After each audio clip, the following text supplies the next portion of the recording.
Volibear, The Relentless Storm.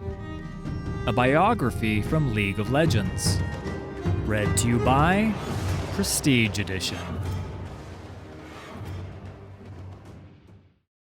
To some he is the thunder's roar, the great storm, or Valhyr. To others he is ruin, the thousand-pierced bear, or he who stands. But to most of the tribes who still hold to the old ways, he is known as the Volibear. Destruction, strength, and the storm made manifest, the Volibear represents the unstoppable power and fury of the Freljord itself. It was the Volibear and his demigod kin who formed the land they called Vorihard, long before the arrival of the mortal races. The sagas tell how he created the 5 fjords with one mighty swipe of his claws, and how his epic battle with the savage magma serpent Rond formed countless valleys and ravines. When the Volibear finally felled the beast, its blood became the first river in the Freljord, and its colossal corpse formed the Wormback Mountains. In the days of the first tribes, wild magic ran rampant, and Volibear was venerated and worshipped by all, for they needed his indomitable strength to survive. Great wars were waged, and the Volibear took to the field alongside his followers, clad in rune-inscribed armor made by his brother Ornn, demigod of the Forge. At the time, the brothers' bond was strong. They often fought at each other's side, even though Ornn never had quite the same lust for battle. The Volibear reveled in hard-fought victories, and as ever more blood offerings were made to him, his power swelled. In time, the Volibear and his kin drifted apart, each focusing on their own pursuits.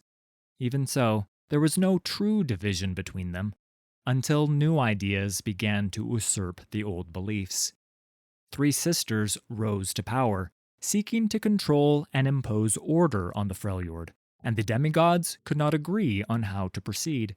A few, like Anivia, seemed inclined to work with the sisters, while the Volibear and the Iron Boar wanted to destroy them. Others would have been content to ignore them completely, since these feeble creatures would eventually die like all before them. The Volibear looked to the most animalistic and savage of his followers, known as the Ursine. With them, he would defeat the 3 sisters. In preparation, he sought out Ornn to arm his warriors for battle. But Ornn refused.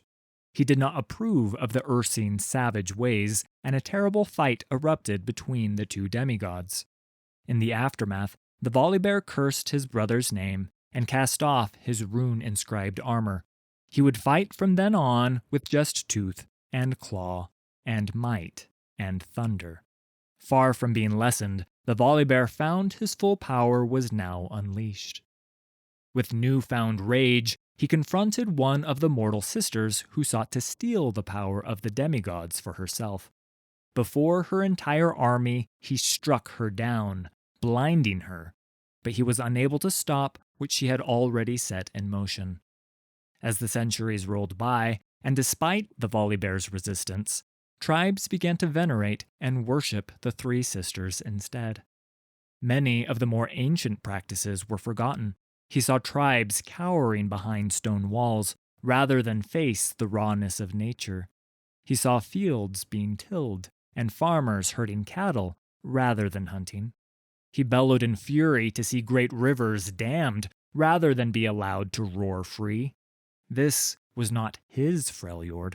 The change had happened slowly, glacially, but the Volibear finally came to realize that the tribes had been cut off from the wild spirit of the land, making them frail, compliant, and soft.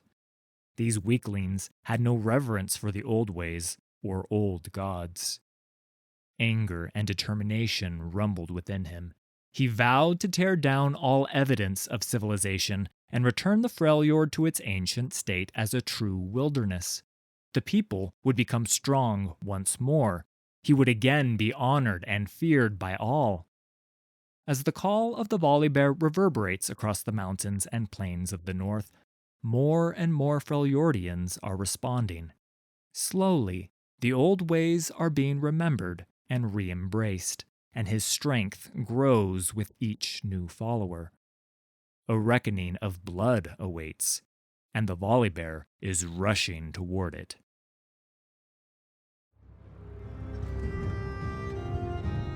Thanks for listening. All credit for these stories goes to Riot Games and League of Legends. Full details can be found in the video description. If you enjoyed this production, please hit like and subscribe. There's a lot more coming.